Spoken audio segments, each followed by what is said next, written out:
Good evening, everyone. Good evening. Welcome to our Threaded Community Conversations Collective. My name is Lesley Matthews, and I have the honor of being your host this evening. So, let me tell you a little bit about Threaded. It's an organization that brings love and gospel based solutions to racial conflicts and dialogues in our society.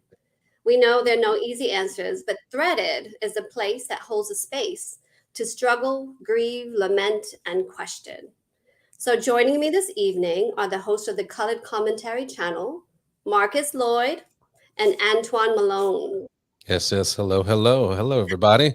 Hello, Glad to be hello. in here. And for the regulars, if you will, just want to give a shout out to our host, Lesley, for We being here. we got all kind of really cool, good new news today. But Leslie's in the house for the Yeah, first and time. look, let's just go ahead and give a shout out because I know people who are in the conversation are used to seeing Adrienne here. Most people probably didn't even know, except when we were talking about it, because the way she cropped her screen. But Adrienne has been pregnant for 9 months, uh, Yeah. the usual, and had her baby today, right, Antoine? I mean, at least that's when Was I it found out. today? She Yesterday. posted about it today. Posted about it So today. Okay. it had to been probably, if not today, yesterday or That's the right. day before, That's but right. very, very, very recently. So, And we're excited. Adrienne, if you're here, congratulations. Congratulations. I've gotten to we both reached out to her and checked in on her, and she's doing well. Baby's good. We're excited, but I know those who are used to hearing her here are like, hey, where's Adrienne? So that's where she is. She's being a mama. Got three kids now, right? So we knew this was as you tend to know when people get pregnant, you knew it was coming, right? And so as we were kind of thinking, like, who can we get to come in and hang with us during the conversation, because it takes a special person to have to deal with Antoine. Marcus. You know what I'm saying? So They have to deal with Marcus. I was lucky enough. Look at yes, that. yes. So Lesley came in. Lesley has been a voyeur, if you will, of Threaded for like the last year, and jumped in beginning of the year pretty heavily with a lot of things we're doing. She is one of our facilitators as we do small groups. Many of you know that we create small groups and opportunities for people to kind of get connected as we facilitate conversations through the curriculums we design. And then recently we pulled you into our conference conference team. Many of you were a part of the conference in 2021. So just know that there's more conversation about the next conference. Lesley is part of that. And she is has a phenomenal heart for race reconciliation, and the conversation brings lots of energy, wisdom, perspective to the conversation. We love having her, and she's got a better voice than we do, and we thought it might be nice for you guys to hear something a little different going through. So, Lesley, thank you for being here and for hosting this community conversation today, particularly today. And if I can say this is not because you're here, but to everyone listening, just a recognition. We know what it's like to be in the midst of like Black History Month. We want to recognize Asian American Pacific Islander Heritage Month that's going on as well. And just so anybody who's asking, we did not ask Lesley because she has from Indian descent. We did not ask her to be here for this happy accident. It was a happy accident. So she'll be here for the next couple of months. We love her in the midst of everything she is and everything she brings. But all those who are listening, I know there's lots of things to talk about.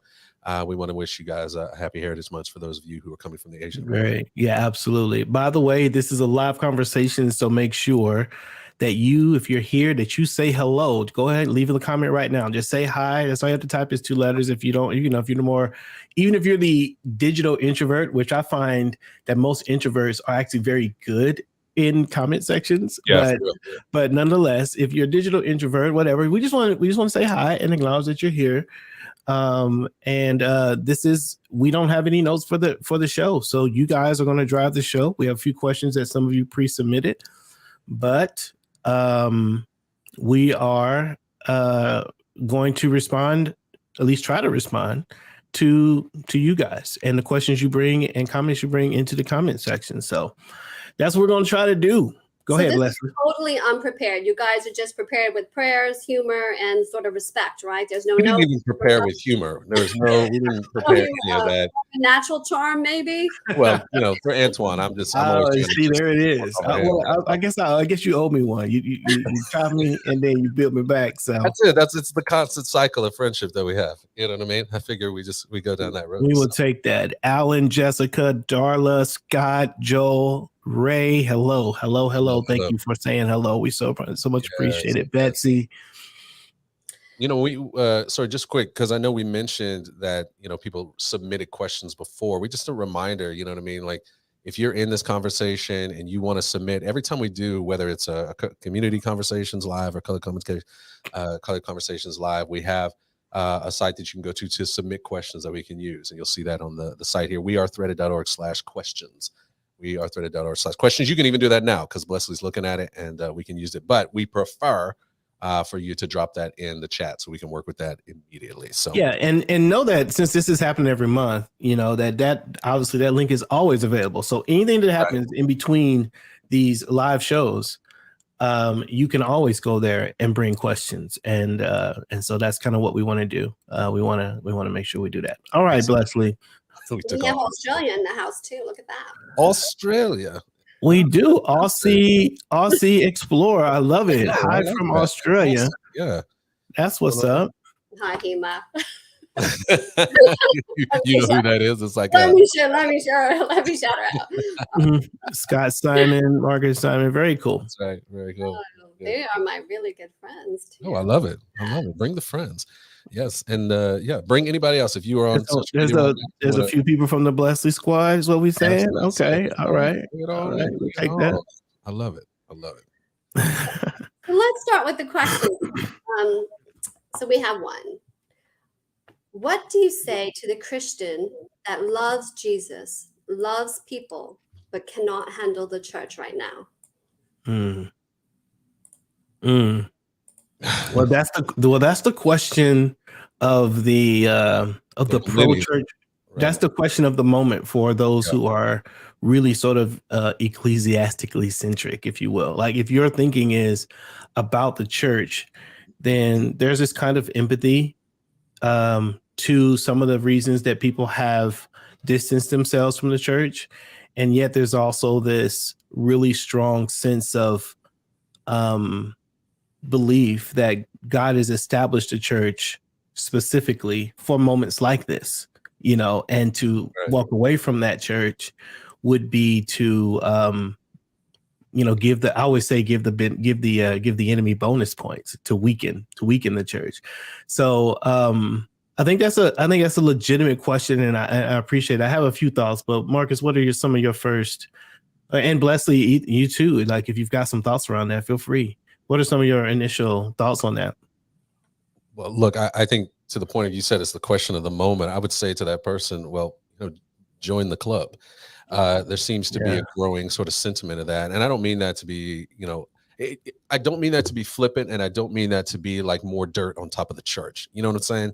I have a deep love for the church, Big C, and recognize the role that we play in partnering with God and the mission of God. I think the hard part for us right now is many times the church. We've seen it in lots of different spaces throughout history, but I think a lot of people are talking about the American church specifically, that we're seeing that ways in which we don't, and I'll say we because I'm still a part of it, that we aren't necessarily partnering with God and his mission that we can see, right? That's where that juxtaposition of I love Jesus, but I struggle with the church. I would also say it would only make sense in a world in which we are categorized from a scriptural and theological level as sinners, that we would be frustrated with sinners, right? Like, the church is a place full of sinners. So it makes sense that we would love Jesus, the non-sinner, right, more than the group of sinners. And that we would be a group of people who would continually make large mistakes and terrible mistakes. I think the Old Testament gives us so much fodder for that understanding. And it's should point us to Jesus, to come and see the church in all its ailments. I just don't know if we advertise our ailments the way we should. And so that's part of the frustration, is we try to pretend that we're not these broken individuals when we are. So those are just some thoughts. And there's two things when we say church. There's the church, sort of the big C church, right? Yeah. And then there's our local church bodies, Sure. which run a certain way, sort of, and have a kind of methodology that matches our culture, because not every church and every culture runs the same way. There are different methods. And so if we're talking about the big C church, right, the concept of what you become saved, you accept Christ and his sacrifice, and you become a part of God's family. Well, there's a part of me that says you really don't have a choice in the matter. You are born into the family. It's a little bit like saying, hey, you know what? Humans have been terrible to each other and throughout history. So I'm just going to not be a human today. Mm-hmm. You know, I'm going to walk away from humanity. I'm going to pick up elephants, or they seem to be pretty docile, or whatever, pick up some other thing. And that would be ridiculous, because you cannot not be a human, because you were created in that, you know. And it's similar with being in the body of Christ. If you're born again into the body of Christ, then really you have no choice. You are in the body of Christ, this big C church, and you can't walk away from it. You can be upset about it, right? But it's tethered to you one way or another. Now, what you can walk away from and potentially critique is the local church manifestations when things start to go awry. And I would rather not walk away, but try to stick around and try to correct. But part of the problem with correcting is, in our modern moment, the evangelical sort of American church is really resistant to criticism and self-evaluation. They feel like that's attack.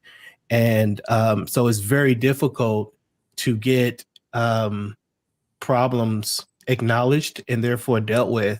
And I think that's what's helping create the frustration that is leading to this question. Okay, what do I do with the fact that, you know, our church models might be leading us away from Christ, but we don't want to accept that that's true. And I believe in the church, but I don't believe in where we're headed. And I don't want to go where it looks like we're going. And so what do I do and where do I go? And again, I think that's a really interesting, you know, and troubling place. I would say this last thing on this, and then you guys can jump in. The good news is that there's a lot of people who are dealing with that. And there's a lot of churches who are dealing with that. And we hope that there's going to be place for some of these nomads who've left churches or gone away from churches, local little C, local church concepts, and been that there's going to be a place for them to go. But we can take heart, because this is not new.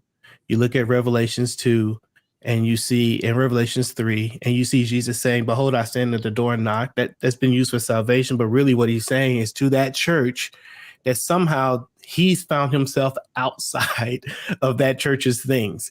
And he wrote the letter to say, hey, you guys are good in here, but you've left your first love. And when you left that, you left me, and you left me outside. And whenever you're ready for me to come back in, church, I'm happy to come in and sup with you and you with me.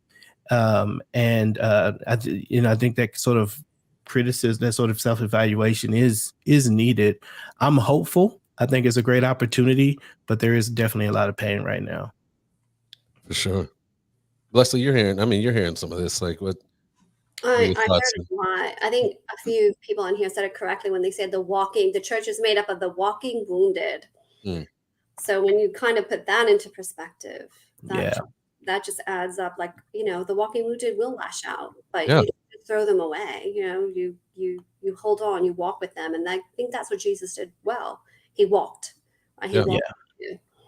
And again, it goes to that point, like, it's churches are hospitals, or supposed to be hospitals, you know, really just full of sick people. I don't think that that's the way we've advertised.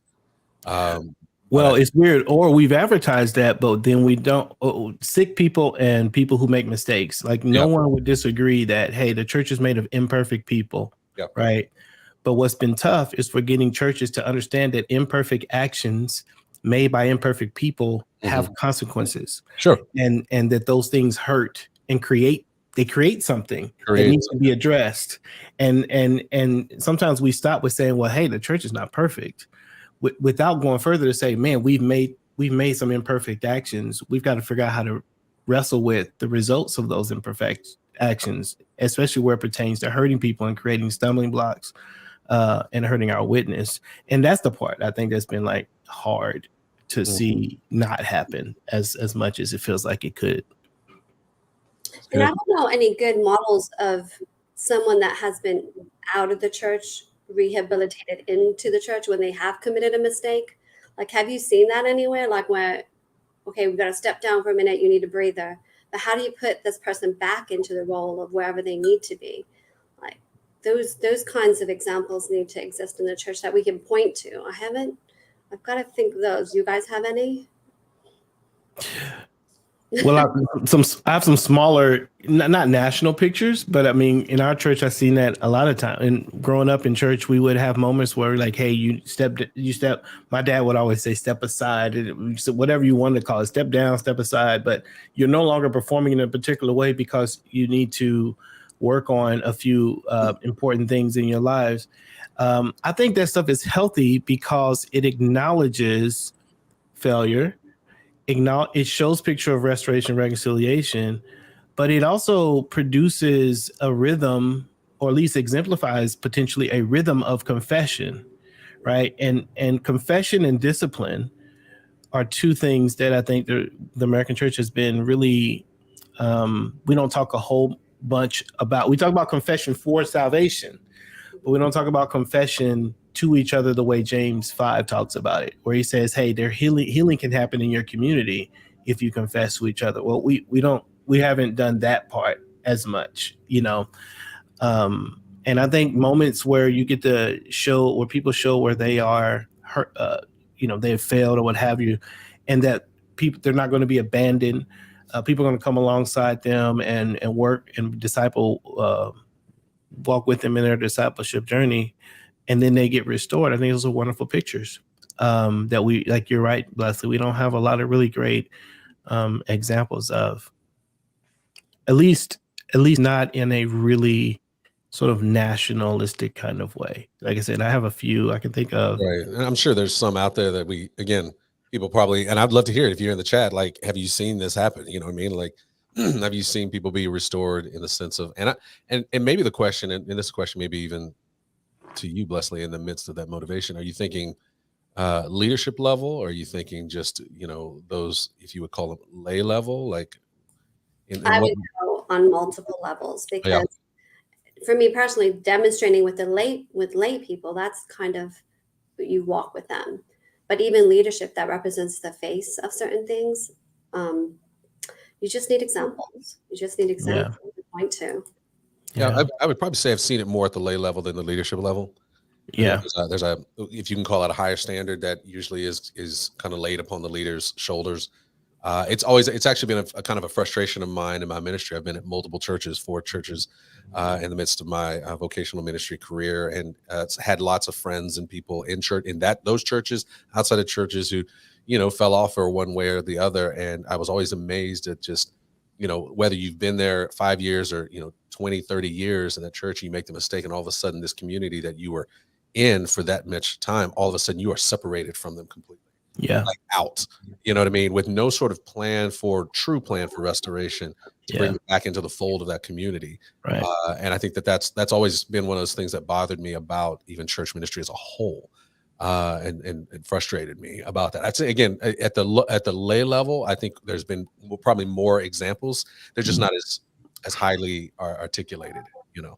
But, yeah, and it's weird because the picture of the church and Paul gives us, which is the body, right, in 1 Corinthians 12, is fraught with the sense of necessity, right? It's saying in it, hey, the hand can't say to the foot, or the eye can't say to the mouth, whatever. I can't remember my brain, but the one part of the body can't say to another part of the body, I don't need you, right?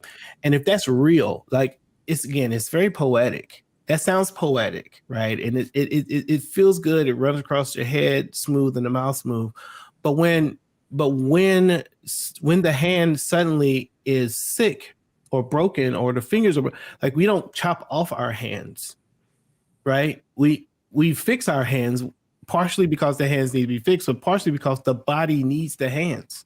Like, it's necessary. And the part of this whole thing about cutting people out and walking away from people, or letting people walk away and not deal with them, communicates, or at least it implicates us in saying that maybe we don't see each other as necessary to each other. And it's not the way the scripture describes the church. I want restoration of my brother, is what I'm trying to say, because I need them, because we as a body, as a church, need our brothers and sisters, even those who have failed.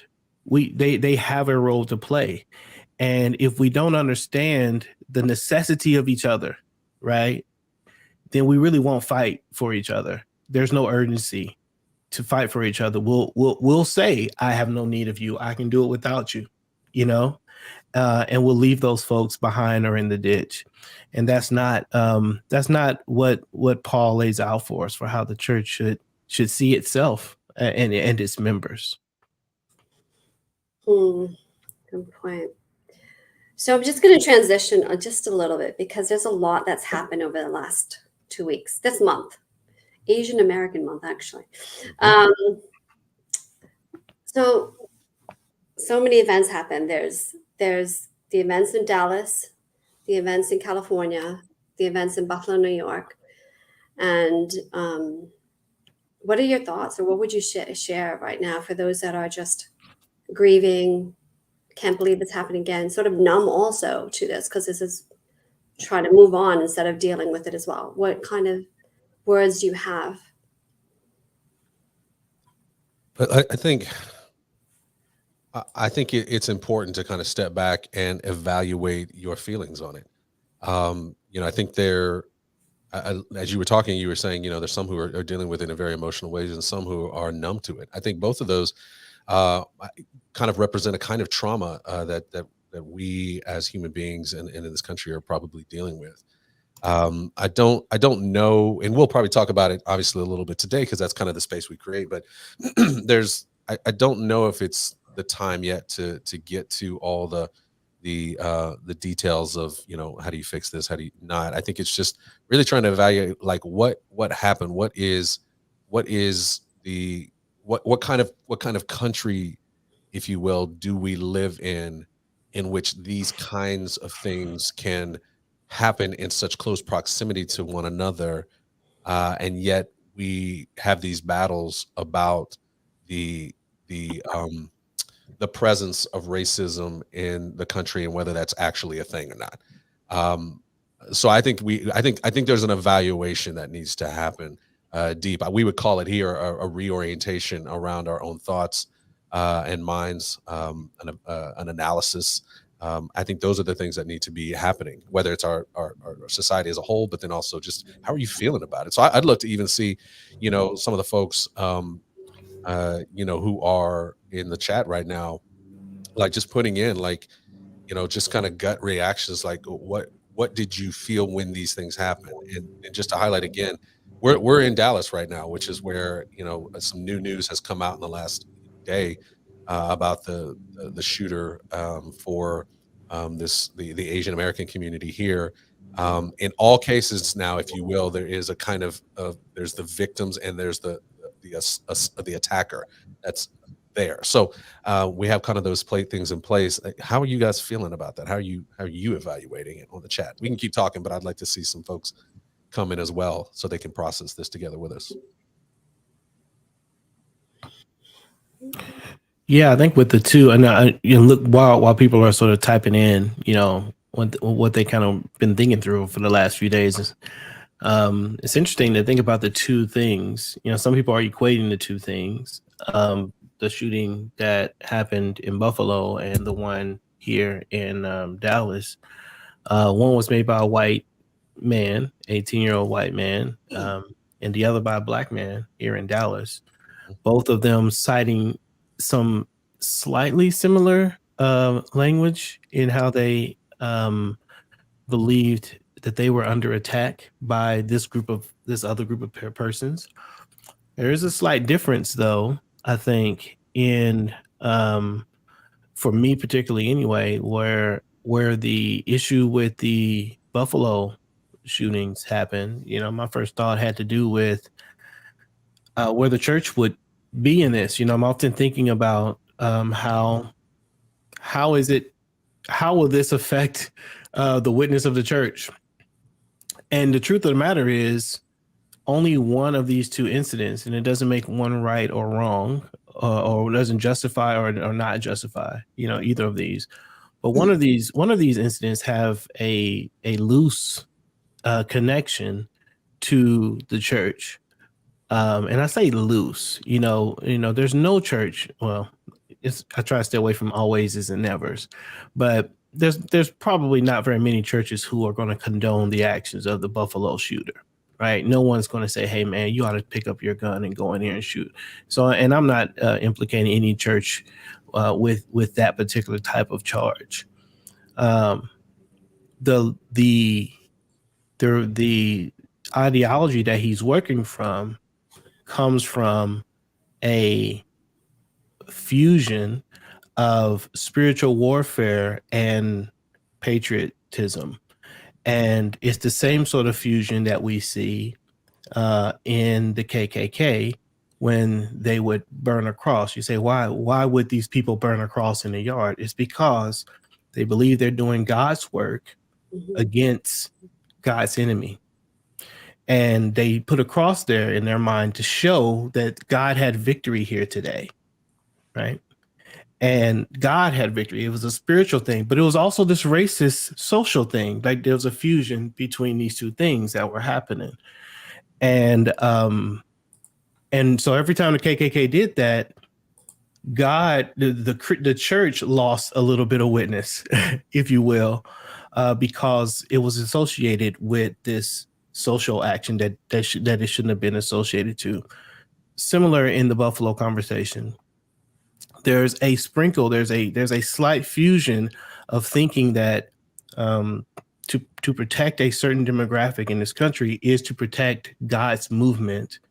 And when a extreme action like this happens, people understand that those ideologies have those connections, and it causes the church to lose witness. And those are the things that make me, my first thought was, man, I really wish this had no connection at all to God's church and his people. And unfortunately, it loosely does. And that was probably my first. That's a long answer to a reaction, but I felt like I wanted to really walk into that it was more than just a racial thing for him, at least for that ideology. But there's a fusion of misshapen theology that's also connected to that finds a home in some of our churches, to the degree that they wouldn't call out the ideology that motivated the young man. And if they could have called out the ideology, maybe the young man is not motivated. And in that sense, there's a loose connection to his actions and the church. So let's see what some of the comments were.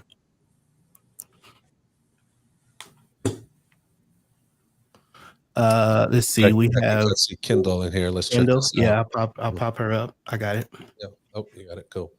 Let's see. These episodes left me emotionally exhausted, not only from processing what happened, but also exhausted in anticipation of the gaslighting, indifference, whataboutism I would encounter on social media. Yeah. I think that's a legitimate thing. I think, again, so much of these things, excuse me, these incidents don't kind of get dropped into just a moment of really, again, evaluation, but it becomes, okay, how do we take this and utilize this now for the furtherment of our ideologies and our messages, whether they be social, political, whatever it is. And so when you start to drop, when you want to have a thought or you want to have an emotion about it, somebody comes along and says, hey, your emotion is not valid because of X, Y, Z. And so it becomes exhausting because you know that that's coming. And there's just people out there, again, and I'll say it like this, and I'll use, all of these were created in our society, right? Like the violence that we have seen the last couple of days are the representation of a society that has a proponent of moving forward in these ideas of hate. And it's not just isolated incidents, right? People are like, this just happened. It's just an isolated incident. No, this is baked into our society. We have 18-year-olds who are sitting around in 2020. And what he said was, I was radicalized in 2020 during COVID because I was bored. And so I found myself on these sites that allow things to kind of come. And so all that to say is, knowing that this was baked inside of our society, that there are going to be people who see this person as a kind of hero. And so when you come out and kind of bring in what I would call sort of a neutral sort of Christian, Judeo-Christian thought process about thou shalt not kill, in some ways you are decrying a member of society that has followers, if you will, and therefore you will get pushback on your sort of critique of this person's actions. And I think that's extremely exhausting, Kendall, like, and infuriating. And it's something that I find gives ministry leaders a pause even to say anything about it, because they recognize, if I were to get up on Sunday morning and I was to say, this is terrible, I hate that this person went into Buffalo and targeted this store full of Black people and shot them up with a gun, people be like, okay, so what are you saying? Gun violence, we should have gun control. Like, they just turned it into something political, and we can't just sit in the moment and understand like what's going on, again, to evaluate the spot. And the politicization, it's a hard one. Perspective is what I believe is the first cog to the it's the plank in the eye of the church that keeps it from seeing where it can make things better. Because every time it feels that someone does speak up and out, those persons are being turned into some sort of political, they're being viewed as some sort of political political voice, and you're only saying that because you're this way, that way. No, right. I'm actually saying that because lives matter, and I don't want murders, and I don't need a donkey or a elephant to ride in on this conversation to talk about that. And the fact that we can't talk about murder without the accusation of a political bent says that the political lens is too embedded in our way and too embedded in our perspective for how we see the world. We being so many of the believing community, and I wish we would I wish we were able to bifurcate regular issues from politics, so that we could properly deal with things. Hillary, I saw that you asked, was I referring to replacement theory? Yes. I was referring to the replacement theory that was in the young man's write-up. Where he says, he's going to go and take out non-white people. He didn't say it that way, but non-white people, because there's too many of them. And his push that the idea is that Jewish people are bringing in brown people, immigrants, to replace white people, right? That was to replace white people, right? And their status and what have you, right? So it's interesting because we won't get into the theory fully, but yeah, that's what he was working through. Which is extremely. This conversation is not new, unfortunately. Like, I mean, this is a kind of thing that continues to happen in cycles in our country. When we have any sort of move that has if I can say it like this, a non-white move forward, there is this complete resistance that comes in the point of violence. You can see it historically as slavery was being, undone, right? And this once the the National Guard was removed from the South, like the terrorism on Black people just was constant. We can see it in Jim Crow. We can see it in the Civil Rights Movement. Like anytime you start to stand up, I mean, I was in Memphis a couple of days ago or a couple of weeks ago, right? Just looking at the place where Dr. King was shot. And part of the reason he was shot is because he was leading movements of people to push against sort of the nationalistic thought processes and to take on spaces that they had not been in before. And this sort of push is indicative of sort of the cycle of America, where we think in terms of zero-sum games, right? When there's new in, then there's not enough room for me, so I've got to get rid of the new so I can make sure I'm here. And I think that's just a kind of again, frustrating space. And I'm okay with being frustrated and angry with it about it today, because as I see Carissa, I think she was kind of putting in the fear that she had. Sort of, she said, these events left me feeling both rational and irrational fears. Even going to the movies and out to eat with her husband today, she also felt anger and sorrow. And so she continues on. But this fear, I mean, I have found myself even more fearful when you have a guy who's saying, I'm targeting Black people.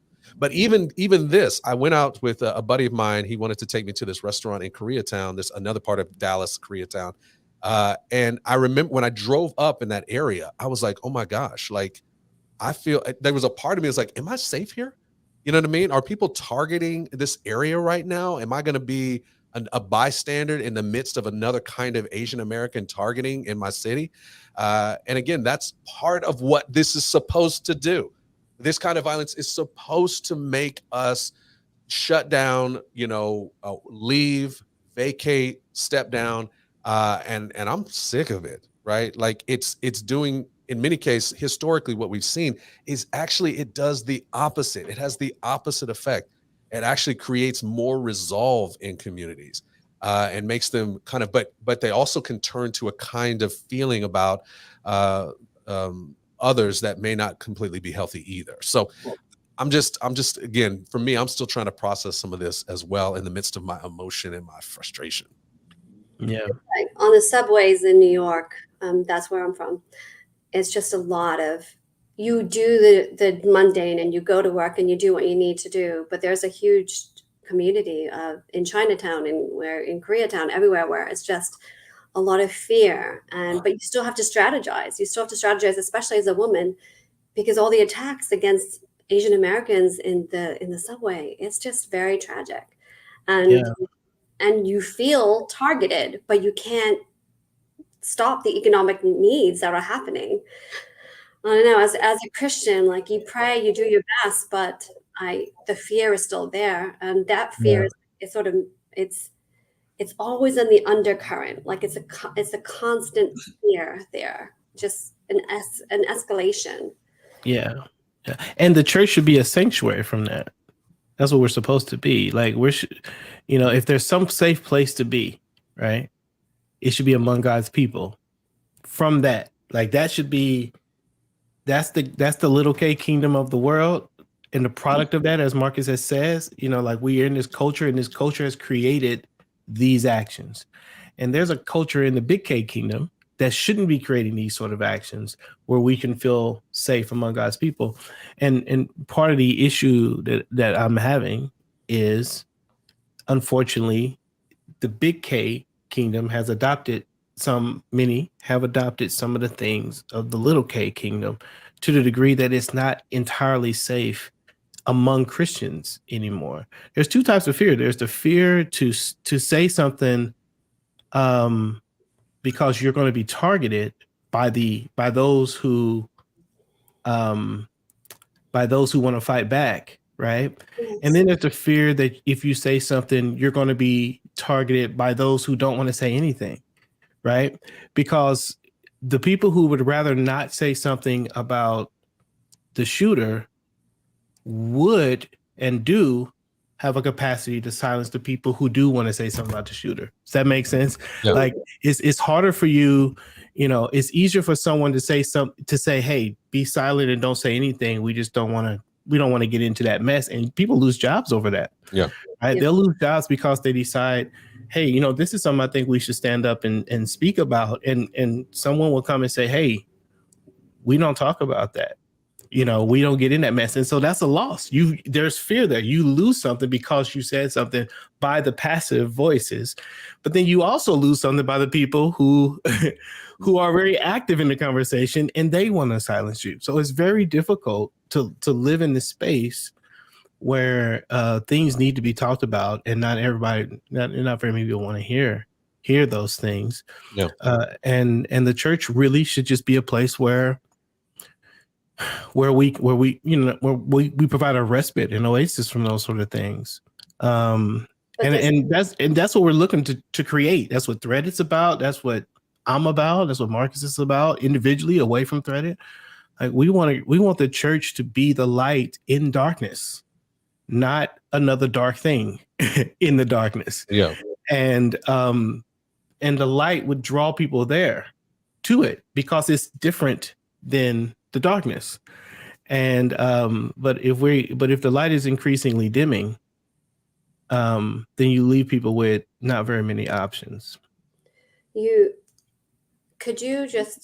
I know we want the word unity in this conversation when it came to the shooter and in the churches. Mm-hmm. It's being misused. Unity is strength. How can you define unity in the church? Because that was diversity is weakness and unity is strength was what was part of his write-up. Yeah. And I think I should find a way to show that. But for those who don't know, part of his write-up was what Lesley is saying. He had in his thing, diversity is weakness, unity is strength. And of course, he meant something different by unity than what we do. So what, Lesley, you're asking, what does unity really mean there? Not what he meant. Yeah, it's a weird. Again, not weird. I'd say it's a in our context, it's an uncommon use of the word unity, because you don't have to have, it's not necessarily a juxtaposition of diversity. Diversity or the opposite of diversity is unity. No, that's not necessarily the case, at least in this place. But there is, if I'm hearing, and again, I hadn't talked to this cat, but from the context clues, the fear is replacement theory, right? That when you bring a lot of different looking people into the place, they will replace us. And that's usually articulated by the term diversity. We need a diversity of people here, right? And so I guess when he utilizes the term unity, he's actually meaning more homogeneity, tribalism, if you will. A particular tribe, a white tribe, if you will, that needs to be unified in that. And so again, we talk about this in our work that we do for cultural intelligence training, is that there is a sort of not fluidity. That's not the word I'm looking for. Homogeneity is actually easier than diversity. Homogeneity is actually more efficient than diversity, unless the diversity is culturally intelligent. Then it outplays homogeneity every time. And so here we are in the midst of a society that, Soong Chan Ra was on the show, a while ago, and he's like, look, the diversity is coming. Like, you can't stop it by, putting up, walls. You can't stop it by, saying that only certain countries can come in. You can't do it. It's already here, right? That ship sailed back in the 1968, 1970s when we tore down some of these immigration laws. Like, it's already on its way. Diversity is coming. So you can either sort of try to fight for a new kind of homogeneity, or a tribe that can still, if I'm thinking of this shooter's idea, that can still live in the dominant space. Or you can try to, again, become and open yourself up to the diversity that is coming, to try to expand your perspective of how to see life in the world around us. And again, a lot of people are just afraid of that. There's, again, zero-sum game. You can't have differences in the midst of my homogeneity, because it will destroy me. And I don't think that has to be the case going forward. And the Bible would tell us, right? Like, if that was the case, then this Revelation 7:9 picture that we get of every tribe, tongues, and nation wouldn't make any sense at all, because it seems like that would be a place where, if that zero-sum game was true, that you couldn't have that. You'd have to have just all something, Yeah. So yeah, and we talked about it. A break for a second, just to Well, I'm just going to just a quick little tag and then we'll go to that. But I'm just saying, we talked about it earlier with the Romans 12 and 13. I encourage every person here with unity in mind to go read 1 Corinthians 12 and 13. And again, 12 is where he's talking about the body. That's what we were talking about before. And the fact that we need each other and that the minor parts of our body should be lifted up, really. And the major parts lifted up higher than the major parts. And then you say, well, how in the world does that happen? Right? How does this body go? And then 13 is where he's talking about love and charity. And love is like the bloodline, the blood vein of the body. The body, it animates the body, it helps the body move and do all of these things. If we don't have the love described in 1 Corinthians 13, there's no way to exhibit the unity of 1 Corinthians 12. And so the two should go together. I know 1 Corinthians 13 is like the marriage chapter, but really that chapter is more about how you and I, as brothers and sisters who are different from each other, actually can live together with each other in unity despite our differences. You read the two of those things together and you see this is the picture of practical, pragmatic unity before us. All right, so we just had a whole lot of information. Where can we get some more information? You mind? Let's take a quick break here. All righty. At Threaded, we're committed to helping you engage in the often divisive conversation around race with love and compassion. We know that race conversations are filled with urgency and passion that often lead to confusion and division. If you're like us, you've had many conversations end with hurt and broken relationships. We specifically designed a membership community called the Threaded Collective to help people like you have a place to grow in your skill, understanding, and spiritual discipleship around the subject of race. The Collective is an exclusive community learning space for people like you who are serious about taking steps to love your neighbor. Each month, new educational resources are added to help push you along your growth journey. These resources include webinars, articles, live Q&A events, and much more, all designed to help you take your next step along the journey. To join the Threaded Collective, visit wearethreaded.org/collective and sign up for a monthly subscription for $10 a month. Or get 2 months free with the annual subscription of $100. Conversations around race do not have to end in confusion and division. There's a better way to honor our differences while tackling real social problems with the love of Christ. Be encouraged.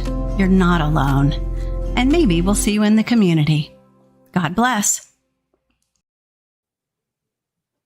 You know, I always love seeing that commercial because it reminds me of just so much of what we're here for in this kind of moment, right? Like we want to create these moments where people can come and process, because we recognize that when these things happen, that the way that isolation of the world we have right now is that there's not a lot of places to process this and talk about this.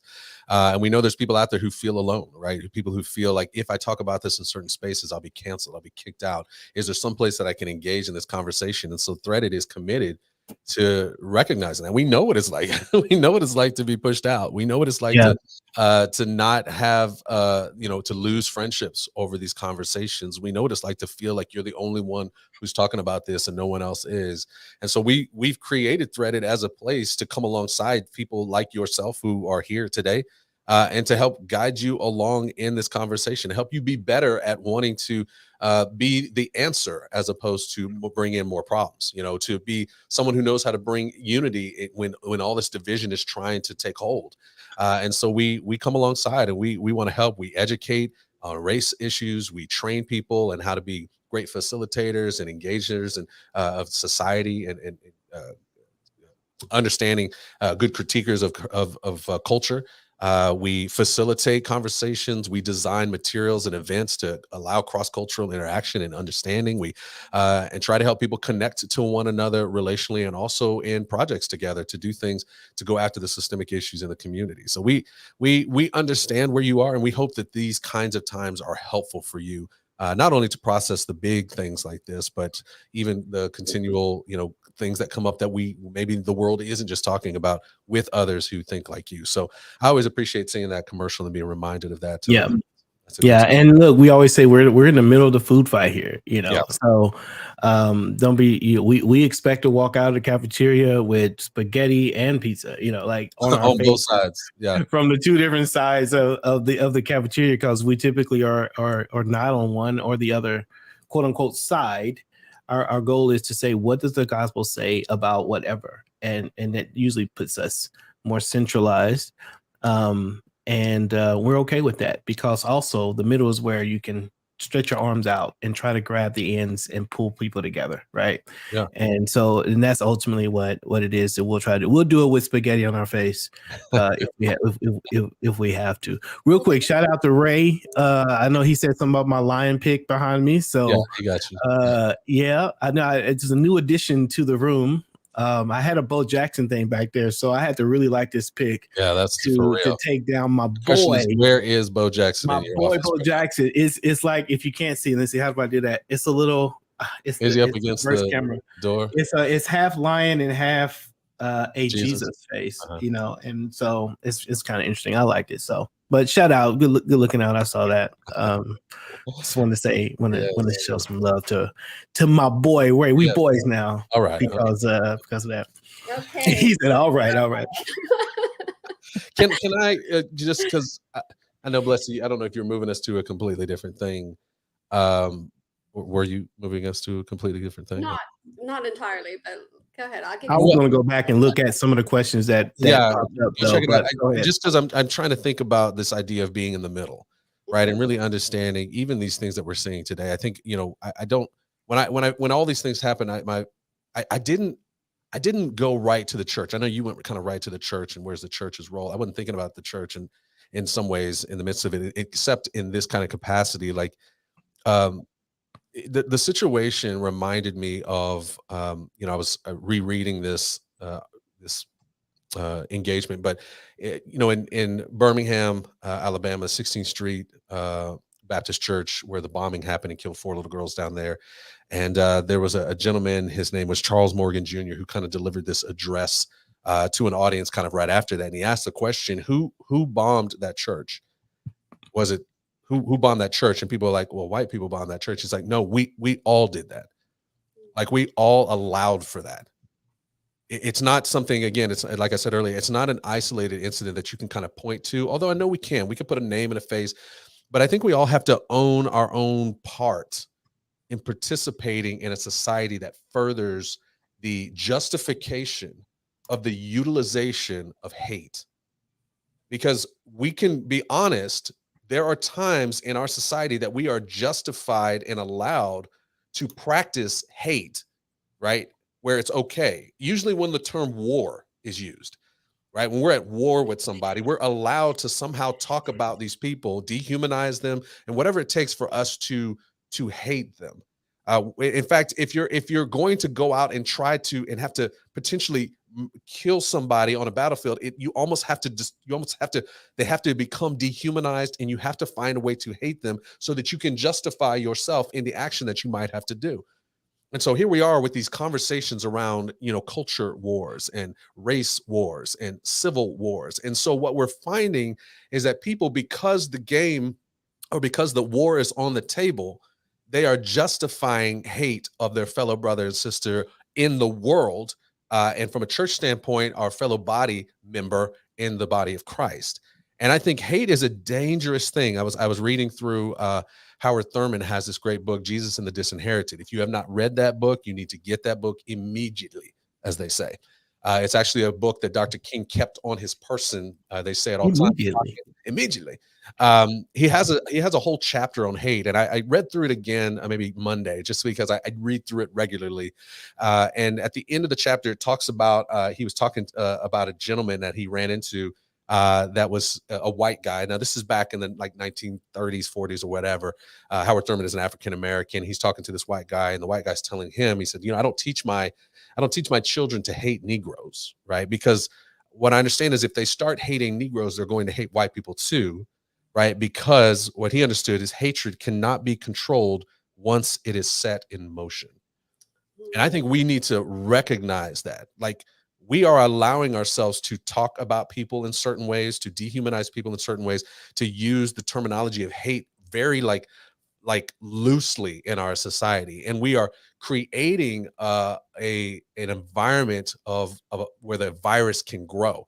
Like, we want to take these incidents and we want to put them under a microscope as like they're a cell in a body. And we want to look at Buffalo, and we want to look at Laguna Woods, we want to look at Dallas and go, well, let me just look at this incident and see, oh yeah, this cell has some bacteria, it has a virus in it. Oh, we just need to get rid of that cell. But we forget that it's inside of a sick body that is either playing, and this is where I think if I'm getting to the church conversation, or at least church people conversation, I would say this: either in the midst of this sick body, you are playing the part of an antibody fighting against the virus, or you are playing the part of someone who metastasizes, right? Who actually spreads it like a cancer.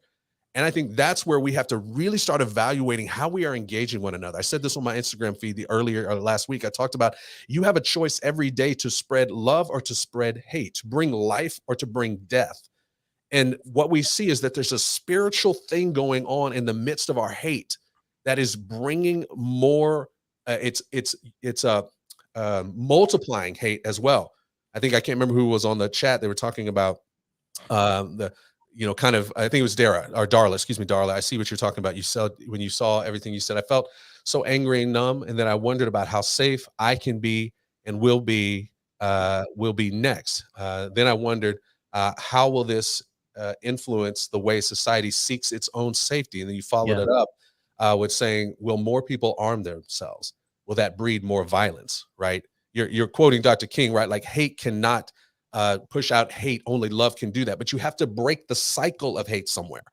Another crazy, I was literally watching Scrubs the other day. I don't know why I decided to start over. I think I'd seen some commercials with them on it. I was like, you know what, I'm gonna go back and look at Scrubs. You need a little something, yeah. I needed it, and I watched like 8 episodes in a row. I don't know what it was, but this episode, one thing he said, one of the things I learned in the hospital is that anger is contagious, and it gets passed on to somebody else. Unless somebody breaks the cycle. And that is where we, as the people of God, should be the ones to break the cycle. Jesus showed us all that hate and all that stuff coming at him that's destroying him and humiliating him and beating his body. And he's up on the cross, and they're heckling him from the foot of the cross. And he says, what? Forgive them, Father, for they know not what they do. He stops the hate, the cycle. And that's where I think we, as the church, we have got to stop being the metastasis. We have got to be the antibodies. And that's why we're here at Threaded, is we are trying to help train people to be the antibodies to this sickness, this virus of hate that is running loose in our societies. And it is creating all kinds of horrible, exclusionary engagements and things moving forward. I know I'm on a soapbox, but I'm going to keep one little piece here. Right? We see it in all the places we work, this idea of exclusion that we see played out. This gentleman in Buffalo and all these places, they go to this idea of annihilation. Right. Miroslav Volf, we use him as an example, who's got these kind of 4 areas of what exclusion looks like, which exclusion ultimately is a kind of separation. It's a kind of no love.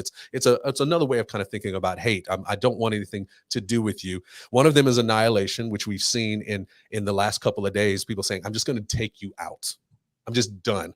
I'm done with Asian people. I'm done with Black people. And in some cases, we've seen it where I'm done with white people and I'm just going to take you out. That's an exclusion.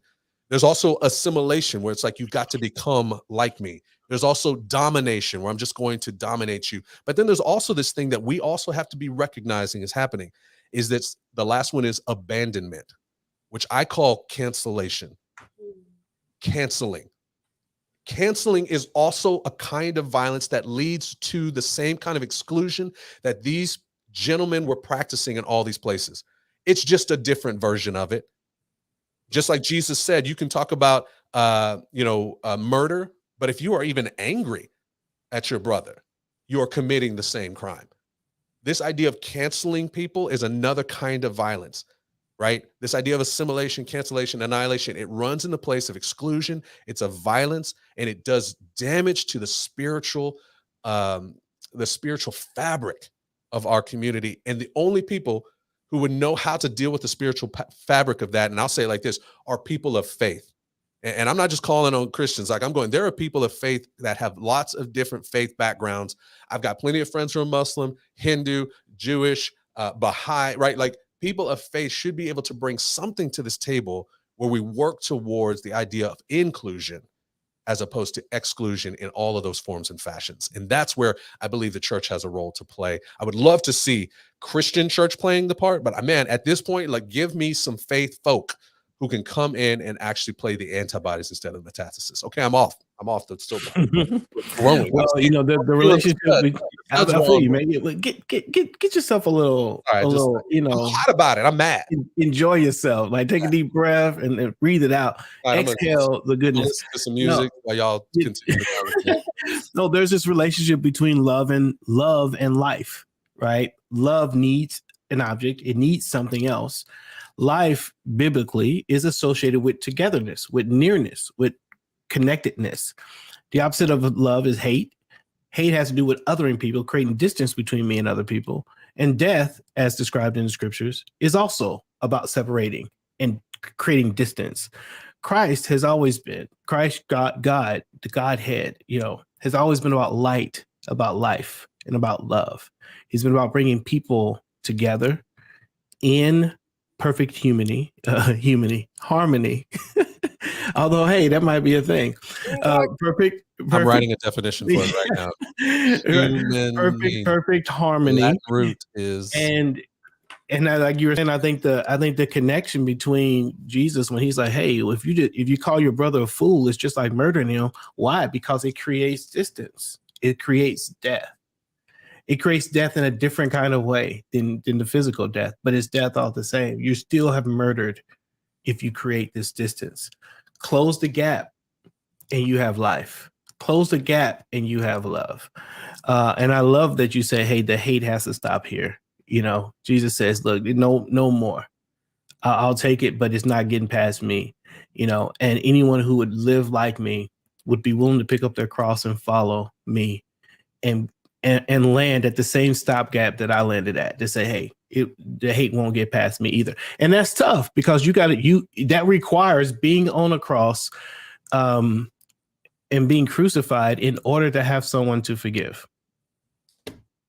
Who's doing it. Like that's the only way this is why Paul is like, he experienced the power of the resurrection, right? He says there's something about what God is doing in the middle of all that Paul wanted to experience. He said, I want to have that same level of impact, right? And I think there's something about that with us. Ray, sorry, I saw that you said you're a girl, and I said I intimated that you were not. So the recount is that's my girl right there. That's my girl. That's my girl.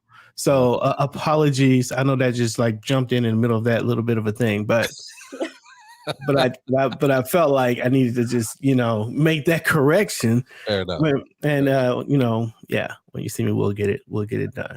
But yeah, but yes, love it. So I love what you said. I love what you said there, Marcus. It's good stuff. But selfishly, I think I think Jesus and the church is and I think you do too, Marcus. But you like at this point, you're like, man, let's just somebody, right? Because but the church, the Holy Spirit, the fruits of the Spirit are all the things that should produce the thing that you're talking about. Love, joy, peace, long suffering. Why do you need long suffering, patience? Because there's something to be patient about. There's something to suffer through. Right. The present, and they're all objective words. They need an object. I'm long suffering with someone. I'm patient with someone. I love someone. They're all together social products of a spiritual manifestation inside of us. And that's very pragmatic. That's not abstract. And a lot of people hear those terms and they think abstract, in the clouds. No, that's very real, and can be realized in front of us. We're talking about love and hate. Lesley, I saw you kind of giving me a hint over here, just looking at what Aussie Explorer, your person. I don't know, boy or girl. I think you said a girl earlier. What? She, fantastic. I don't want to stick my foot in my mouth. I want to speak with Yeah, Greg. that Clary. nice taste of Nike in my mouth right now. Yeah, Nike tastes good. You know you're not wearing Nikes. You wearing British Knights. Hey, I got Nikes. You got I got Nikes on since I was running today. I got Nikes. Case Swift ain't gonna take care of the feet on the run. He picked up running recently, so he's had to get into a more running shoe. The you know, to be the kids weren't working. You just can't get a good run. Not Case Swift. Get it right if you're anyway, our friend Oscar Flores said the irony of all this is we need to love this kid who killed a grocery store full of people. God's way can be very counterintuitive. Absolutely. And frustrating. Can I just say frustrating? Like, I just want to be real for a second here. Yeah. Right? Not just that, right? Because again, we're talking about Buffalo, but there are other cases out here. Like, I'm thinking of Laguna Woods, right? This gentleman, I think a Chinese gentleman. There's a whole nother thing going on there between in the midst of what America would call the Asian community. We forget that the Asian community is very diverse, and there's lots of things, political, socio-political things that are going on between that very large swath of people. But this is an attack on in a church. Yes. Right? And remember that, and we've seen that. And this is some of the most disturbing aspects of this hate and how it's being explored is the places where people are doing it. Now we do have, we have salons, which we've seen twice with Asian Americans in the past year and a half or so when we go back to Atlanta. Mm-hmm. Yeah. And we've seen for African Americans, we've seen church as a spot where people hit African Americans all the time. But here we have this, I believe it was a Korean community, I believe so, that was hit, Taiwanese, thank you, Taiwanese community that was hit in their church, in their place of worship. And I was actually having lunch again. I was having lunch with my boy who goes to an Asian American church, and it was actually a boy, Antoine, it wasn't a girl, boy who goes to Asian American church, and somebody at their church is related to the gentleman who died in the midst of that situation. And so it was a whole very personal thing. So you've got 6 degrees of separation, 1 degree of separation. It's it's in a church setting. You see these mass shootings. Somebody said it earlier. It's like 200 mass shootings in 2022. I want to see like a scale to kind of go from, say, 1990 to 2022 on mass shootings. I want to see what the trailing 12 looks like. I want to see what that looks like and how much we've increased over the course of the years. Maybe somebody on this chat will know. Has it been 200 days? No, I don't know. Actually, I want to say no, but yeah, it's almost a shooting averaging. It's almost a shooting a day. It more so because it hadn't been 200 days because we haven't even hit 6 months yet. No. So we know we need that. But that's what I'm talking about is this whatever we're creating right now is not, I can't imagine that anybody in society believes that living in a society where there are 200 mass shootings in the course of less than 5 months in their country thinks that's okay. I just can't imagine that. And these are lives we're talking about. This is not just lives for like the physical life, but the trauma that goes with that. And shootings, terrorist attacks, whether they be bombings or whatever, there is residual effect on the community as a whole. It's not just the victims that are there, but the community as a whole actually now experiences this. It's just like when you think about oh my gosh, I can't remember the school up in your neck of the woods up there. Lesley. You talk? Was it a high school shooting? No, it was the children. Why am I forgetting the name of this school? Anyway, it'll come to me. Yes, Sandy Hook. Thank you. Good gracious. I mean, the children in that school and the trauma that they've had to experience since it was 2010, 2000 Newtown. Thank you, Darla. Yeah, I mean, the residual effects that follow them throughout their whole life. And we're seeing in all of these shootings, they have these residual effects. You got people who aren't going to feel comfortable going back to church up there in Laguna Woods, right? They're leaving church for a whole nother reason because they feel like it's not even safe. This dude chained the doors. He put super glue in the locks. I mean, that's a lot to go through to try to hit people. It's just a traumatic thing that we are all experiencing together. And now everybody has the conversations around emotional health and mental health and those things.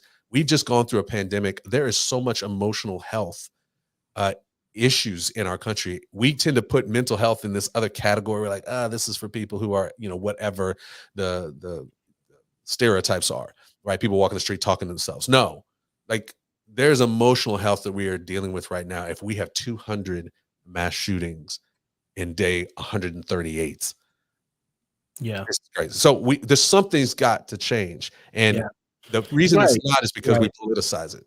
Right. Yeah. If we're, as I've said many times, I don't know if I said on our shows or not, probably, but I have a lot of lunches and stuff. And I'm saying, man, we just need a halftime. We need a halftime. We need to go. I'm always thinking about the church, although the country could use a halftime too.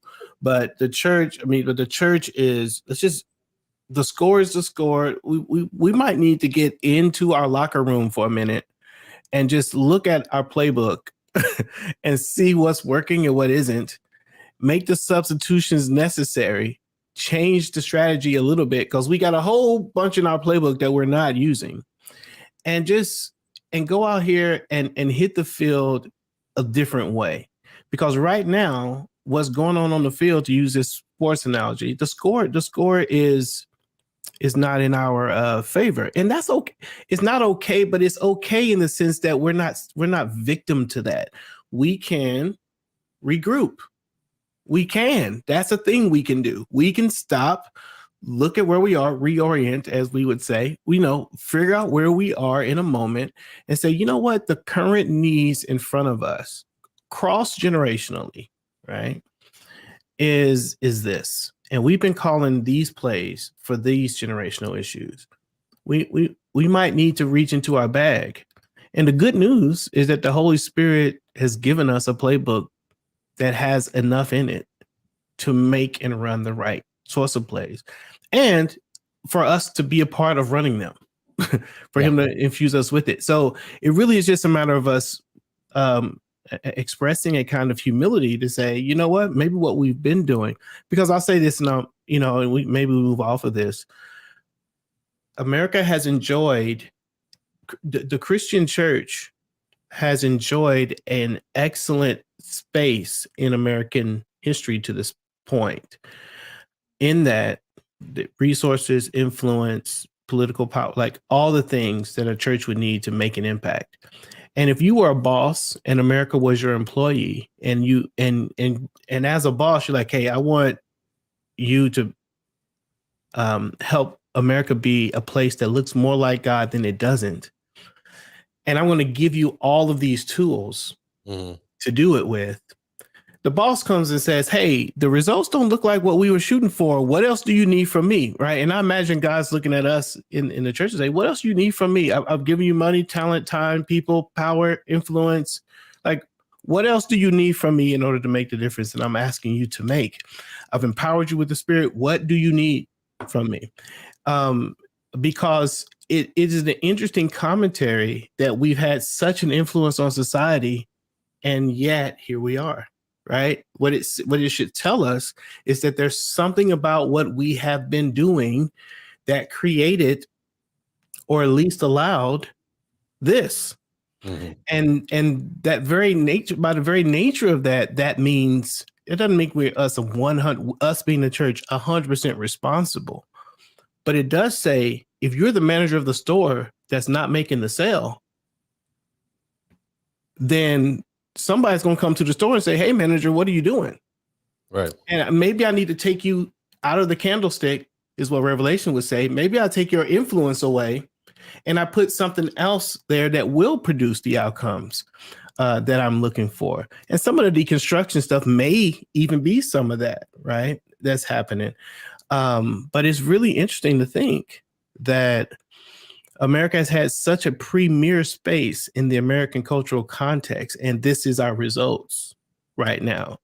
And if anyone, to put it in a really capitalist sort of marketplace way of thinking, any manager or vice president comes to a manager and says, hey, I'm not sure you're running the store the way it needs to be run if these are the results of the things that I've given you.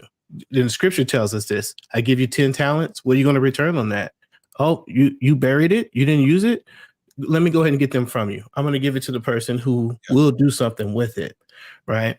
So I think there is a kind of reckoning for the use of our influence, the stewardship of our insurance and things that we should have a kind of humility to accept.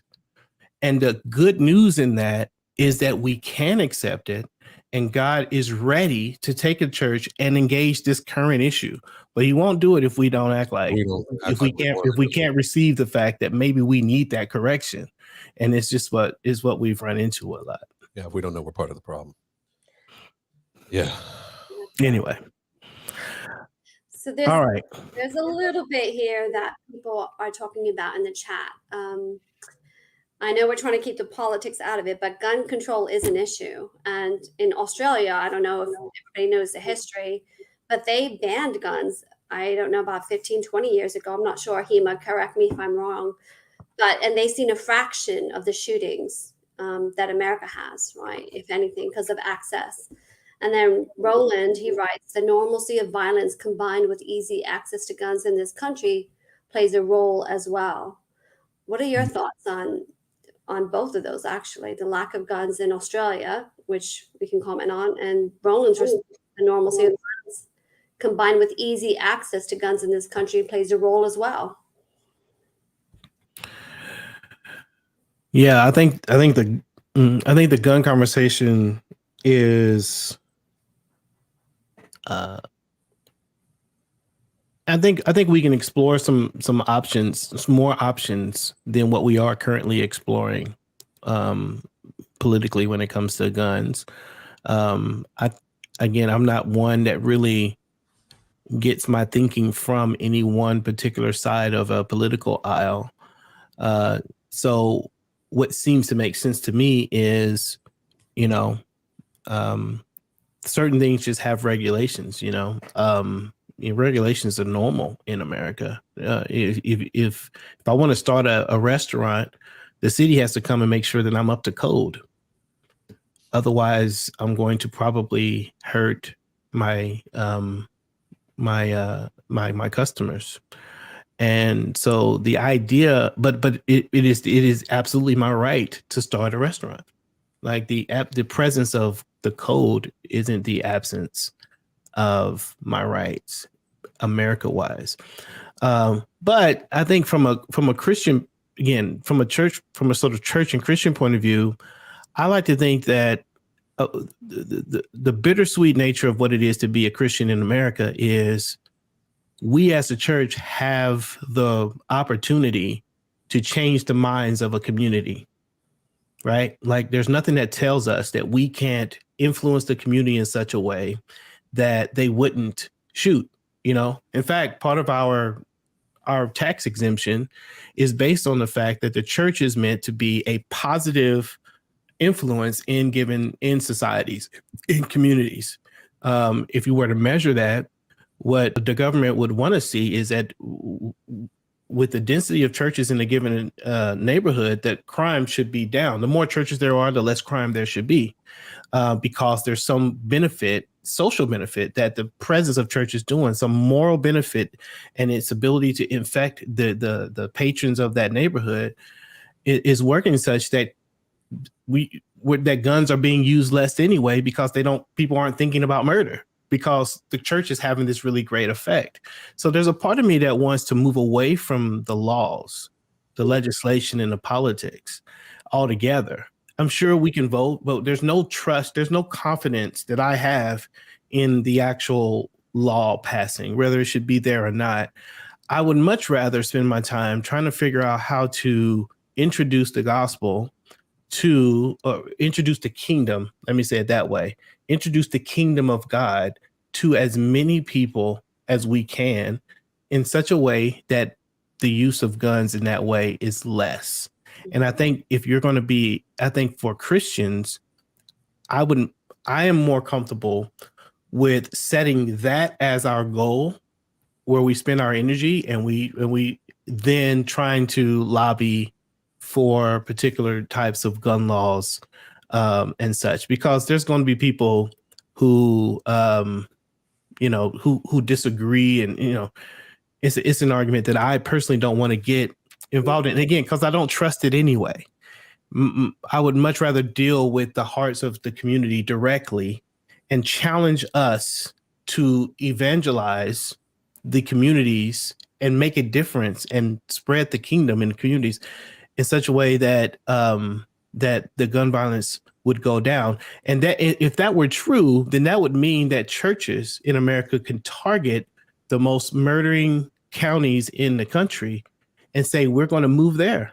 Yeah. Because there's a way for us, if we believe that the change of the heart in the man is what really is necessary to stop gun violence, then we're going to go to the places where murder is high, and we're going to try to establish kingdom ethics there and put that challenge on us. And I think that's a much more difficult but worthwhile endeavor. But it doesn't match our marketplace sentiments sometimes when we think about church and church planning and so forth and so on. But that would be my 2 cents on that, Marcus. I'm sure you have something. I want to bring up this other gentleman that I read about, which they're creating behavioral threat assessments. I'm not sure if you know. And it's sort of a demonstration of how people walk, well, Jesus walked with us, right? So it's to walk with these potential people in, whether it's the school system or the community, and identify them however they're identified using behavioral threat assessments, and walk with them as not an alternative, but until the gun control laws can be suggested or moved somewhere. They're using Oregon as a, I'm not sure how to say that, as a role model, but I think it's called Trigger Points, the book, Mark Fullman, where they're using behavioral threat assessments to sort of assess the mental health of individuals, and sort of, it's trying to prove a negative, right, to make it not happen. But that's also the way Jesus walked with people. It's like, it's not the church, but someone's doing something. The church needs to figure out, how do we do the walk? What's our walk? Yeah, a lot of these murderers and they're either badly influenced or they're isolated. And so you say, well, how do we influence the 18-year-old guy who has a personality that's ready to be radicalized? How do we make him Peter, right? Who's a zealot that Jesus radicalizes for himself, right? How do we do that? Because if Jesus doesn't meet Peter, then Peter probably becomes Saul, who's killing Jews, and Saul doesn't become Paul until Jesus meets him. To your point, Lesley, like there's got to be this moment where we walk alongside, and we see the zealot in Peter repeatedly. We see that it's in him, if you will. Like we can see that he's got that, I'm ready to do this thing, right? All the time. He's emotional, impetuous, and chopping the ears off and such, right? Like we see that in him. And it makes you wonder, like these people who get so caught up, there's a way that God can use that, for his causes and his purposes. And what a wonderful picture of Paul and Peter as people who would probably be murderers and revolutionaries in a really negative type of way, that God would turn them. And those are the sort of things that we could potentially see in our modern day if we decide to move into spaces where Peters are, and move into spaces where Sauls are, and bring Jesus with us. And like you said, walk alongside them, right? And show them something different. Now that's a long play. That sounds beautiful, but it's probably a long play, and someone's like, man, we want to stop it now. Right. And, to that, I would say we got to start somewhere. Step one is setting the goal. This is what we're going to do. And then step two is, okay, well, what does it look like? And it may be that it's a more better way to pursue it than we think, especially with a church that has all the resources that we have in America. If we were to set that as a goal, it may be something we could do. And what a testament it would be to the gospel that you would say, hey, we the church are going to attack murder in America by moving into the murderous counties and transforming them. And then it gets transformed and you say, see, the kingdom works, right? That's the sort of light in the darkness that we don't currently always see. Yeah. So many thoughts. So many thoughts. They're not going to be coherent, but I'll say it like this: is the fear I have of that. If I can say fear, I know that the uber spiritual people will tell me fear it's not appropriate, but the concern, if you will, is the methodology of taking the church into a space and trying to, evangelize it into the right way of thinking, is problematic. When you say which we're going to bring Jesus, Which church? Yeah. which church, which Jesus, right? Because if you look over the course of American history, Jesus has gone from this, marginalized, outsider kind of space who was about love and peace and justice. He's gone to the proponent of war and battle, and these are the battle cries and things of that nature that Jesus get attached to, whether it's holy wars or culture wars or those kind of things. Jesus, God's gym, the big G, right? Like, it's just a different, because we've seen this before. We're like, look, let's just take the South and the 5,000 plus people that we know who were lynched in the South. Many of those folks that was done by the church. They were these were gospel people who had Jesus, who went into these communities, who were in the communities, and they were perpetuating death and destruction and power, right? Utilizing power, domination, utilizing guns to do it. And guns are kind of a representation of power and domination. You know what I mean? It's just an opportunity to utilize that. It's a quick fix to your problems too. If you have hate in your heart, guns provide a very quick way for you to do something about it. Whereas a knife creates a much more difficult type of thing. It's much less chaos and destruction. But I also think, I think I kind of say yes, and as far as the church in their work of evangelism, in their work of all those things, and in their work of what they can do with society and laws and government, right? You have that passage that Jesus, he says, you will do greater things than I, which is a difficult thing to understand in our current environment. Like, how can we do greater things than Jesus? Well, part of what we can do that Jesus could not, if I can say that, is we can actually influence the rulers of our society. We can vote. Jesus couldn't vote. Jesus couldn't demonstrate. Jesus couldn't organize power to go against power. He couldn't call, congressmen and sheriffs and all. He couldn't do any of that. And yet the church and the church in America particularly, has that opportunity. And the government, the structures that we are under, are not secular in and of themselves, because God himself has set up structures and systems, even in the governance of Israel. So that's not those things. Those governments and structures are not bad things for us to avoid. But as we engage in them, what we should recognize about the purpose of these sort of collaborative agreement that we have as a democracy, of the purpose of government, is in many ways to protect the best interest of the people as a whole. And so if there is if I can call it an epidemic, a pandemic that is killing people at a fast rate, the reason we have the government is for them to make decisions that can keep that from happening. So when you were thinking about the South, you think about lynching, like no lynching laws were put into account. But that would have been very nice for the protection of people, but that wasn't doing it. Now, honestly, many of the church were like, they were the ones fighting against it. We just got the anti-lynching laws last year, right? When we don't, quote unquote, need them, although we may be coming into a period of time where we may need those again. We might need them. So thank God, right? And thank God that the government has put a response in that when a person tries it or does it, there will be now reaction to that. And I think the government has a responsibility in God's kingdom, right? In this world that we live in, to protect the people.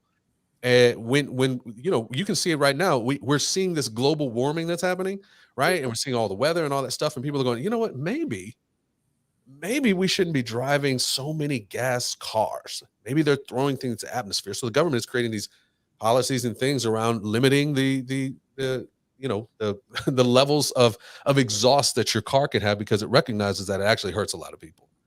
And so when you start to see, going back to the number we just, what we need to do a fact check on it, but just call it 200 mass shootings in the course of 38 days. I think that's something that maybe the government needs to get involved and start thinking, is there something in correlation? Is there something consistent here that we can deal with that can help that number go down?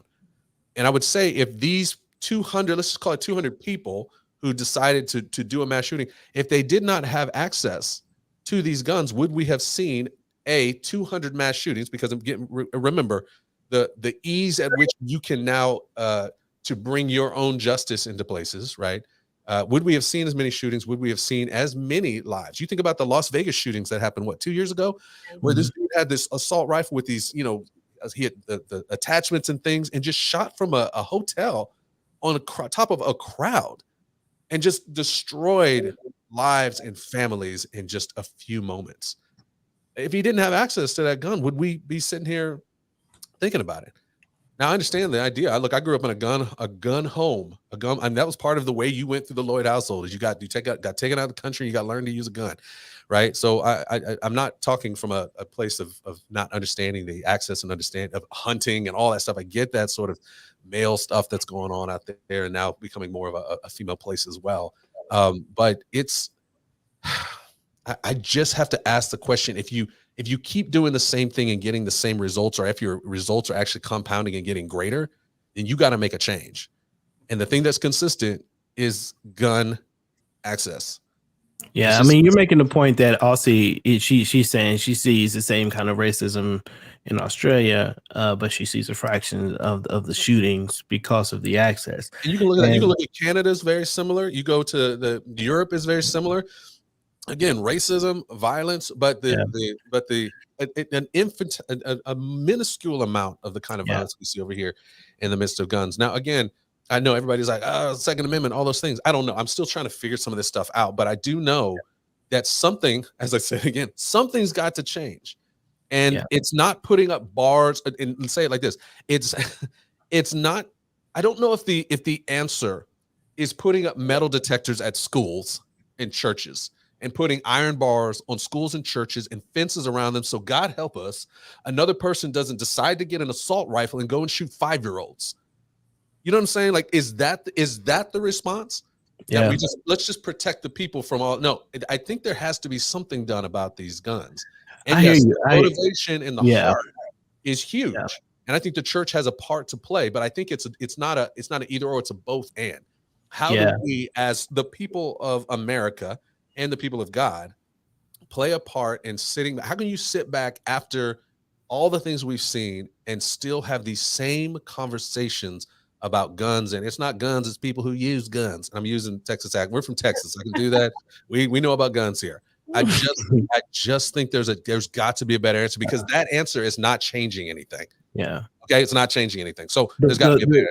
Yeah, and so this is one of the places I think we'll slightly we're different, because I think the allure of power in legislation contaminates the church, and I think that's what created that contamination earlier, and also really, really, really bad theology. Like the theology that we had, that we hopefully can learn from.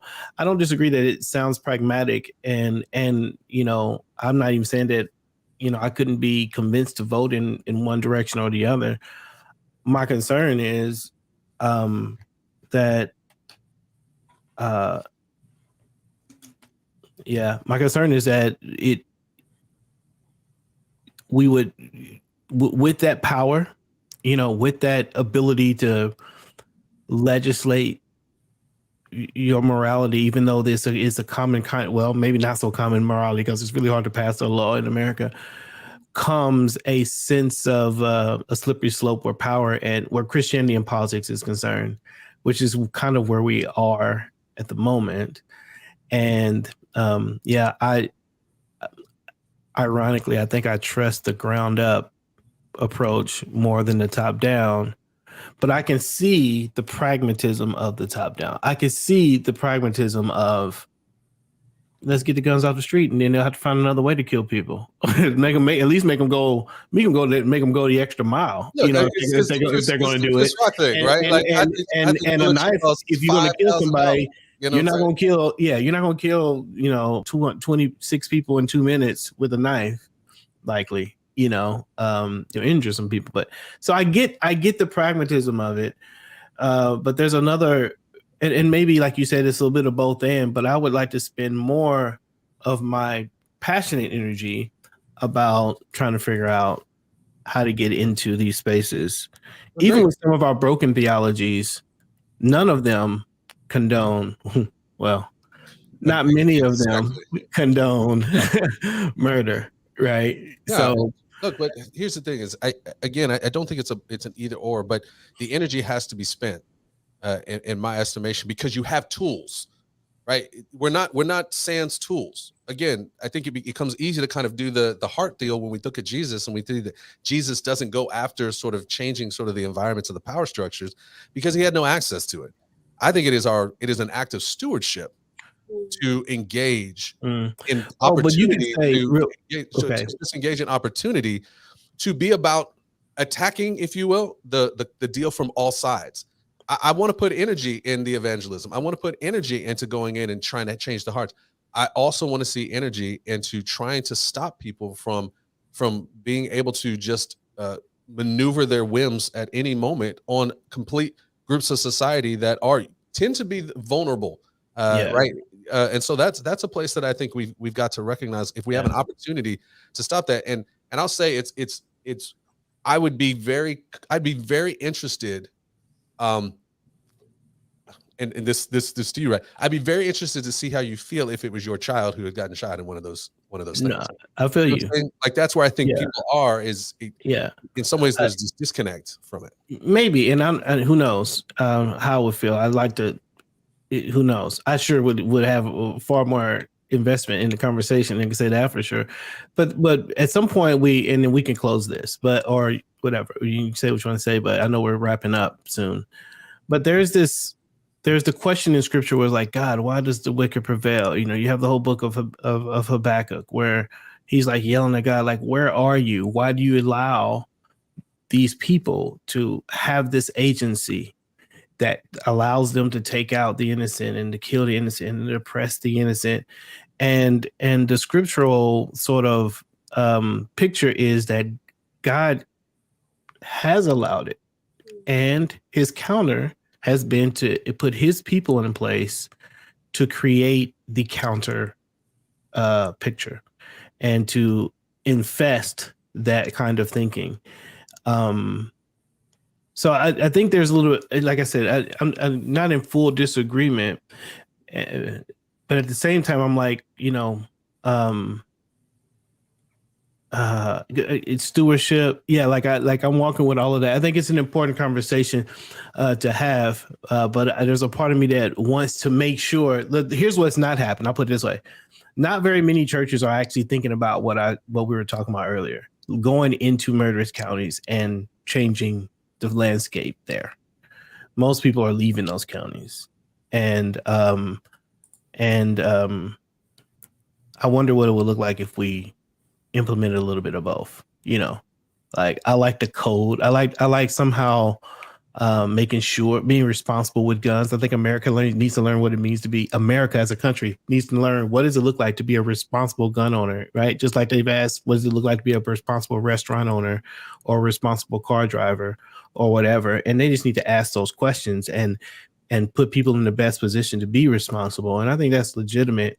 And I think on the other side, from a Christian point of view, it's we've got to get into spaces where these people who are hurting can find Jesus. And I know that sounds cop out, and normally it is cop out for most things that I would say, even in a race conversation, because I'm not a just preach the gospel only, unless what you mean by the gospel is the kingdom of God, the ethics of God, and that I am saying, let's go preach the gospel. So anyway, we can keep going. We'll probably pick it up on another. Yeah, no, I'll kind of the wonderful piece of it I get to play in this is in some ways get the final word. Yeah. But the place that I want to continue to challenge, because what you're talking about still, I think it still leads down the same pathways, right? You go into these murderous communities, what you got to figure out is, why do these people feel the need to want to murder? Well, usually there's a kind of hopelessness. There's a kind of desperation. There is a sense of powerlessness. There is a lack of flourishing, a lack of things that they need. So even when you go into these communities, you are faced, in many ways, you're going to be faced with the same question that we're talking about. I see. Because again, we will say, okay, we go into these communities, and are they killing because they don't have any food? So give them something to eat. Okay, so give a person a fish. How's that happen? Yeah. Well, they eat for a day, right? Or we just need to teach them how to fish themselves. Okay, so you teach a person to fish, they can fish forever. But what we find also is sometimes when you go to the pond, there's a fence around it. there's an obstacle that they can't even get to the pond because somebody else has come and commandeered the pond for themselves so they can have all the fish. And so the question becomes, what do you do there? And that's where, again, you keep going down the pathway and you go to keep people from feeling the need to act out in desperate ways and use guns to do their desperate acts is to make sure that they have the things they need so that they don't feel like they have to do desperate acts with a gun. Well, to get those things they need, you may have to utilize, again, your American democracy stewarded power that you have to try to change a kind of system or a systemic issue and take out obstacles, right? You may have to try to work to vote out a particular person who's creating these obstacles regularly. You may have to work to try to change a policy that is keeping these people out of these, that is creating an obstacle for these people, right? Look at redlining. Well, you got to do a policy change so that people can live in particular communities where they have more networks and they're around more tax, benefits and better schools and those kinds of things. Again, I think the conversation we're having is, how does the church engage in advocacy around the problems that it sees? Yeah. And I think that's what we don't have. That's what we don't have a robust. So there's a social plan and a spiritual plan, the two work. Yeah, they got to work together because, again, I think this is where, and we talked about this in a threaded conversation, as much as we talk about, we want to build relationships. We want people to build relationships with one another. That's why we're here. We want to do that. We want to create spaces like we're doing right now to have reconciliatory conversation where people can come and they can understand more about what's going on, and a space for that, learn from one another. The last part of our mission statement is collaborative action. And the question is, collaborative action toward what? Towards change, towards systemic change. Because what we found when we read Divided by Faith is that most white evangelicals think that the problem, the answer to the problem of racism is relationships, and Black evangelicals think it's systemic justice, right? It's racial justice, it's systemic issues. So if you're going to get those cats to work in the midst of it, right, you got to bring that together. And so we, even as an organization, have to keep thinking through, and this is where we are right now, is, okay, what does advocacy look like for the church? And why don't we as the church have a good, robust theology on it? And how do we create one to, again, use and to steward this power that we have that Jesus did not have, and even throughout the scriptures, what many did not have.